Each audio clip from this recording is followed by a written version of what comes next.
السلام علیکم ورحمۃ اللہ وبرکاتہ والحمد للہ والصلاة والسلام علی رسول اللہ محمد بن عبد اللہ وعلی آلہ وصحبہ اجمعین وبعد اعوذ باللہ من الشیطان الرجیم بسم اللہ الرحمن الرحیم کنتم خیر امۃ اخرجت للناس تأمرون بالمعروف وتنہون عن المنکر وتؤمنون باللہ۔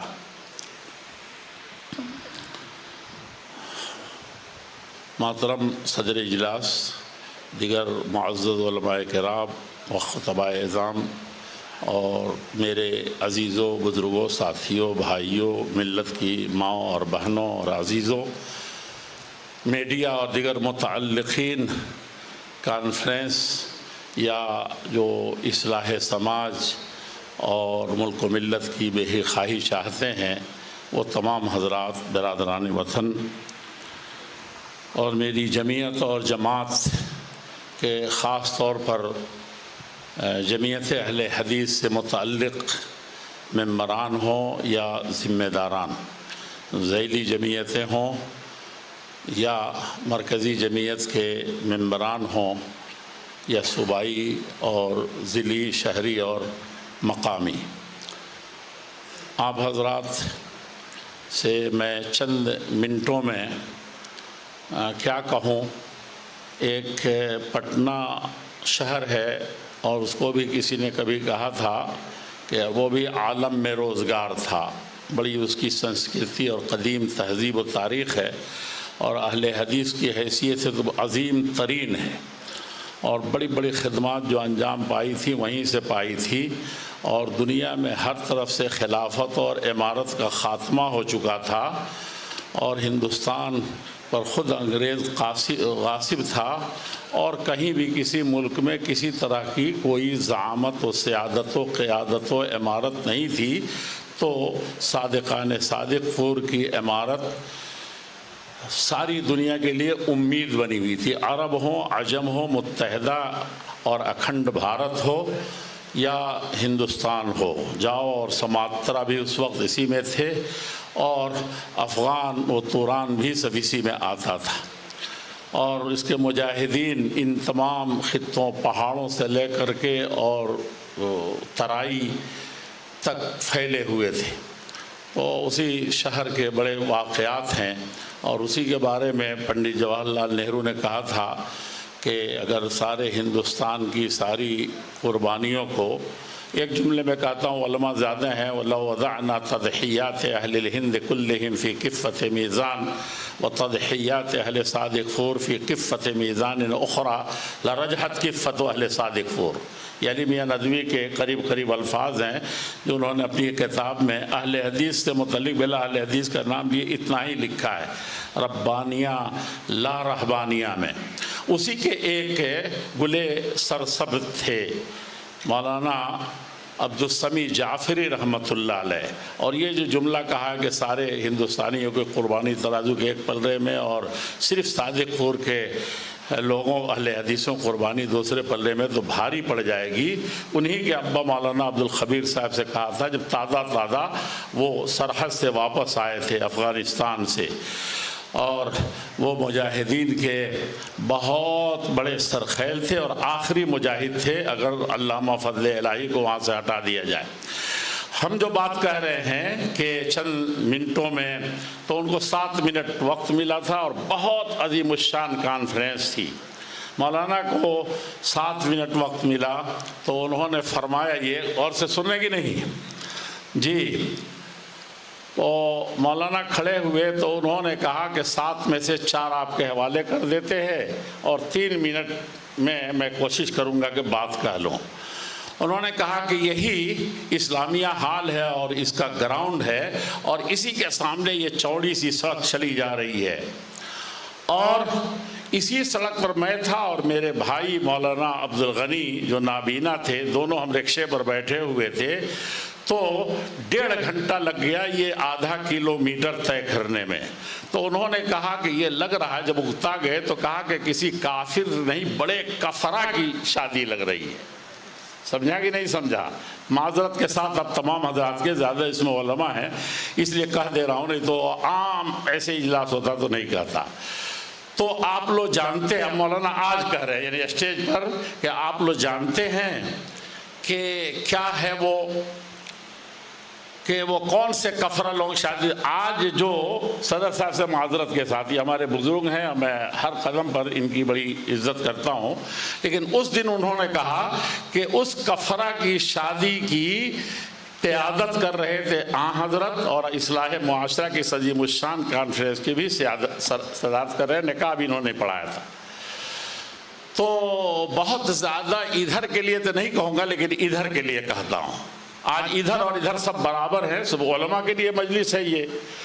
تو نصیحت پیغام کیا ہے اس کانفرنس کا اہل حدیث کے لیے؟ تو پیغام اب یہ کہے کہ قرآن و حدیث کے دعوے دار یقین جانیے امت کا کوئی ایسا فرد نہیں ہے جو اس کے دعوے دار نہیں ہے۔ ہو سکتا ہے کہ آپ کہیں ڈگ جائیں، کہیں مصلحت کے شکار ہو جائیں، اور وہ شرابی بھی جو کچھ نہیں جانتا، نہ قرآن جانتا نہ حدیث جانتا، لیکن یہ جانتا ہے کہ مسلمان ہے، یہ جانتا ہے کہ رسول ہے، یہ جانتا ہے کہ قرآن ہے، یہ جانتا ہے کہ اللہ جل شانہ کا کوئی دین ہے اور جس کی طرف میرا انتساب ہے، اور اس کا حرف تہجی بھی میں نہیں جانتا، الفابیٹ مجھے معلوم نہیں ہے، وہ بھی سب سے پہلے جان لٹانے کے لیے، کٹانے کے لیے دوڑ پڑتا ہے۔ آپ ہیں کہاں، ہم ہیں کہاں؟ تو اس کا کوئی انکار نہیں کرتا ہے۔ یہ کہنے سے نہیں ہے، کرنے سے ہے۔ اگر یہ ٹھان لے ہم کہ ہم کو کرنا ہی ہے، تو یقین جانیے کہ یہ کانفرنس کا پیغام ہے۔ جتنی حدیثیں، میں اکثر کہتا ہوں کہ جتنی حدیثیں علماء یہاں سناتے ہیں، جتنی کتابوں کے خلاصہ پیش کرتے ہیں، اس کانفرنس کو اور خصوصی طور پر امتیاز حاصل ہے۔ جس طریقے سے لوگوں نے خون جگر جلایا ہے، جگر گاوی کی ہے، اگر صحیح معنی میں اس پر غور کر لیں اور کچھ چیزیں یاد رکھیں، تو بہت سے طلبہ جو شروع سال سے پڑھتے ہیں ابتدا سے اور فضیلت تک، شاید اتنے معلومات نہیں حاصل کرتے اور اتنے گوناگون علوم حاصل نہیں ہوتے، اتنے معلومات حاصل نہیں ہوتے۔ لیکن ہے کہاں یہ علم؟ اور اس کے علاوہ کہ تقریر اچھی تھی یا یہ تھی، انتظامات اچھے تھے یا فلاں تھے، اس کا کوئی حاصل نہیں ہے۔ اہل حدیث کے ہاں سننا اور عمل کرنا، عمل بھی سلف صالح کے مطابق، اور اسی لیے ان کے ہاں کسی طرح کا کوئی خرخشہ نہیں تھا۔ میں نے جو آیت پڑھی اس میں یہی تھا، کنتم خیر امہ، اس کے اولی مخاطب صحابہ کرام، سب سے اچھے، وَكَذَلِكَ جَعَلْنَاكُمْ أُمَّةً وَسَطًا۔ آج ہم کو اس قاعہ سے متعلق، کانفرنس سے متعلق جو لوگ ہیں، امت وسط کی وسطیت ذرا دکھائیے۔ ہم تعامل کی بات کر رہے ہیں، وسطیت کہاں ہے ہمارے کسی بھی مسئلے میں، ہمارے تعامل میں، جماعتی، ملی، ملکی، شادی بیاہ، جتنے معاملات ہیں، خود دو عالم کا آپس میں کہاں ہے وہ وسطیت جو سلف کے ہاں تھی؟ اعمقہم علما، ایک طرف بدعت کی ساری چیزیں وہ جانتے ہیں، بیان کرتے ہیں اس کی قباحت کو، اور دوسری طرف تعامل کیا ہے؟ کنتم خیر امہ، سب سے بہترین امت ہو، کس کے لیے ہو؟ آپ بہت اچھی طرح سے اس کو غور کیجئے کہ کس کے لیے؟ عام کفار کے لیے، عام مشرکین کے لیے، بلکہ تھوڑا سا اور آگے بڑھئے تو اشد اعداء اللہ، اللہ اس کے رسول کے سب سے بڑے دشمنوں کے لیے آپ سب سے بہتر ہیں، تب آپ بہتر ہیں۔ اور یہی پیغام ہے کانفرنس کا کہ جو کچھ سنا ہے، جو پہلے سے جانتے ہیں، اہل حدیث کی طرف نسبت کی ہے، اور اللہ اکبر آپ کہتے ہیں یا لا الہ کہتے ہیں کہ کوئی نہیں جس کی بات مانی جائے اور جس کے سامنے جھکا جائے، تو پھر اپنی بات کس بنیاد پر منوا رہے ہیں؟ ایک سلفی سے لڑ رہا ہے، ایک چھوٹی سی بات میں انبن ہو جا رہی ہے، دلوں میں کینے ہیں۔ یہ آپ کو سب سے زیادہ ابرہم قلوبا، خلاصہ یہ ہے کہ ہم یہاں سے جائیں تو سب سے نیک دل بن کے جائیں، کسی طرح کا کوئی ذرہ برابر دل میں نہ ہو، زبان پر آنے نہ پائے کیونکہ وہ ظاہر ہوتا ہے، اور زبان پر آ بھی جائے تو دل میں صفائی اس سے پہلے ہے۔ اعمقہم علما، اس علم کو آپ اتنی گہرائی سے لیجئے کہ آپ حقیقت میں اس علم کے حاصل کرنے والے ہیں۔ اور سب سے بڑی چیز ہے کہ اقلہم تکلفا، یہ عقل نہیں ہے صحابہ کرام کے بارے میں، یعنی قلیل اور تھوڑا سے تھوڑا نہیں ہے، یہ اعظمہم، یا کہیے کہ سرے سے ان کے اندر تکلف تھا ہی نہیں، کسی طرح کی بناوٹ نہیں تھی، کسی طرح کی جذباتیت نہیں تھی، اور کسی طرح سے بھی حساسیت بھی نہیں تھی کسی مومن کے خلاف، حتیٰ کہ کسی کافر کے خلاف۔ میں کہتا ہوں دعات کو، مبلغین کو، علماء کو، ڈاکٹر سے زیادہ وہ دیکھتے نہیں ماسک لگاتا ہے، جاتا نہیں ہے، ہاتھ میں دستانے پہنتا ہے، اور بڑی احتیاط، بڑی عجیب طریقے سے، چونکہ وہ مرض کی حقیقتوں کو جانتا ہے، لیکن کیا وہ مریض کو چھوڑ دیتا ہے؟ میرے ساتھ تو بڑے بڑے حادثات اور واقعات پیش ہیں۔ ایک بڑے صاحب آئے اور اتفاق سے کینسر کے مریض، اور اس دن بھی پان کھا کے چلے گئے۔ DHU ہندو یونیورسٹی میں بڑا ڈاکٹر، وہ اس قدر ناراض ہوا کہ گویا کہ وہ ان کو کہا کہ اس حال میں بھی یہ بڈھا پان کھا رہا ہے، اور اس کے بعد ہم کو لگا کہ یہ بھگایا،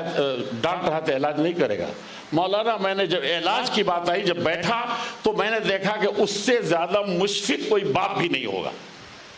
پھر چچا چچا کہنے لگا، وہ اس وقت تو فیس لینی نہیں تھی ہندو یونیورسٹی میں، سرکاری ڈاکٹر ہے۔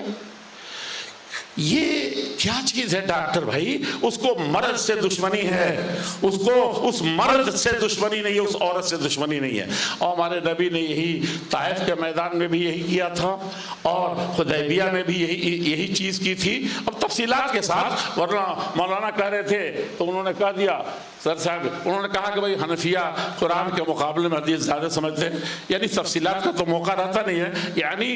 متواتر اور مشہور اگر ہو تو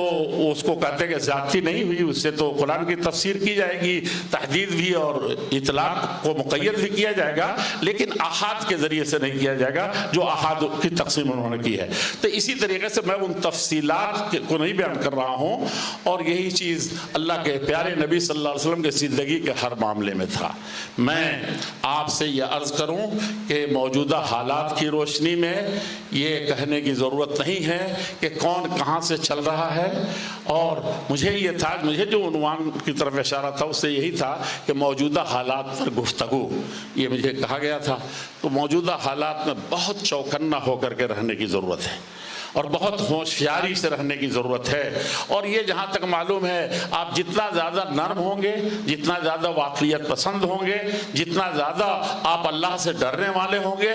اور جتنا زیادہ تعصب سے، ہم تو دیکھ رہے ہیں کہ دو عالم کی رائے میں اتنا زیادہ حزبیت ہے، اتنی زیادہ جانبداری ہے، اتنا زیادہ تعصب ہے، یار تم ذبح کر رہے ہو جماعت کو، کیا کر رہے ہو تم لوگ؟ یہ یہاں ہو رہا ہے۔ اور دوسری طرف بھی واللہ اس کو مٹائیے، آج رہی صحیح کوئی چیز ہے تو سارا اعتماد آپ کے اوپر ہے، ورنہ دنیا بہت زیادہ آگے جا چکی ہے خرافات میں، اور کسی بھی طریقے سے ہم باقی نہیں رہ سکے۔ میں آپ سے آخری بات یہ عرض کرنا چاہتا ہوں کہ عالمی حالات بالکل عجیب طرح کے ہیں، چھوٹے سے لے کے بڑا تک۔ افسوس کا مقام ہے کہ لوگ یہ کہہ رہے ہیں کہ ایک ہیرو بن گیا ملک کا، یعنی آپ فلسطین کی جب فلسطین میں جب یہود بس رہے تھے، اسرائیل کی 67 کی جنگ ہوئی، اور اس کے بعد پھر 51 کے واقعات پڑھیے، اور دنیا میں مسلم امت میں سب سے پہلے جن لوگوں نے اسرائیل کو اعتراف کیا، اور آج بھی سری نہیں رہ گئے ہیں، ساری دنیا جانتی ہے کہ ان سے کتنے اندر کے روابط ہیں، اور ہم تو اب کہہ رہے ہیں وہ جس وقت بیٹھتے اس سے 10 سال پہلے کی ساری پلاننگ ایک ایک پر عمل ہو رہا ہے۔ یہ نہ جنگ ہے نہ جدال ہے، یہ حقیقت میں الجھاؤ ہے، اور اس کی بنیاد پر جو اصل کتاب و سنت کے ماننے والے ہیں یا کسی نسبت کی حیثیت سے بھی سنت سے تعلق رکھتے ہیں، ان کے خلاف یہ سازش ہے، اور اسی کی بنیاد پر ہم کو چاہیے کہ اپنے یہاں بھی انہی بنیادوں پر اپنے آپ کو پروان چڑھائیں، ان مسائل کو گہرائی سے سمجھیں، آپس میں نہ الجھیں، اور کوئی ایسا اقدام نہ کریں جس کی بنیاد پر ہم یا تو بیٹھ جائیں۔ جیسے کل کچھ چیزیں سنائی تھی، اور دوسری یہ ہے کہ کچھ ایسا اقدام نہ کریں جس کی بنیاد پر ہم خود اپنوں اور غیروں سے ان حالات میں موجودہ حالات میں الجھ جائیں۔ العاقل الرشید جو سب سے زیادہ سمجھداری کی ثبوت دینی ہے وہ یہی ہے کہ ہم اس میں کسی بھی طریقے سے بالکل غیر جانبدار نہیں ہیں۔ جو آیات اور احادیث سنائی گئی، میں نے بھی کل اشارہ کیا کہ وَلَقَدْ أَخَذْنَا بِالْعَذَابِ فَمَا اسْتَكَانُوا، یہ عذاب ہے، صرف ایک ملک کے نہیں ہے۔ فَمَا اسْتَكَانُوا وَمَا يَتَضَرَّعُونَ، اور اللہ تعالیٰ کی طرف سے رجوع کرنے کا سب سے بڑا معاملہ ہے۔ اور ایک حدیث جو بہت مشہور ہے، میرے خیال سے وہ آئی ہوگی کیونکہ بہت سے عناوین اس سے نظر آ رہے ہیں، لیکن اس کو یاد رکھیے، سلف کے ہاں خود اللہ کے نبی صلی اللہ علیہ وسلم کی زندگی میں لشکر دنا رہا ہے اور پہلا معرکہ ہے، اس وقت بھی اللہ تعالیٰ کی طرف وہ رجوع فرما رہے ہیں۔ اور عبادت جو سب سے عبادت کی بنیاد ہے یا جڑ ہے یا حقیقت ہے، مخ بھی کہتے ہیں لوگ، تو وہ کیا ہے کہ اس ایسے وقت میں اللہ جل شانہ کی طرف رجوع کرنا۔ کہا کہ العبادت فی الحرج کہجرۃ الیہ، تشریح کا موقع نہیں ہے، ایسے موقع سے عبادت سلف کیسے کرتے تھے؟ صدق و خیرات کو بہت زیادہ، آپ چاہتے کہ وہاں کی لڑائی کم ہو جائے، اور خاص طور پر جو اہل حق کے خلاف ہو رہا ہے یا فلسطین میں جو مر رہے ہیں، تو آپ صدقہ کیجئے، کیونکہ اس کی لو اور اس کی لو دونوں پہنچ رہی ہے اور ساری دنیا کو جھلسا رہی ہے، اور سب سے پہلے آپ جھلس رہے ہیں۔ اسی طریقے سے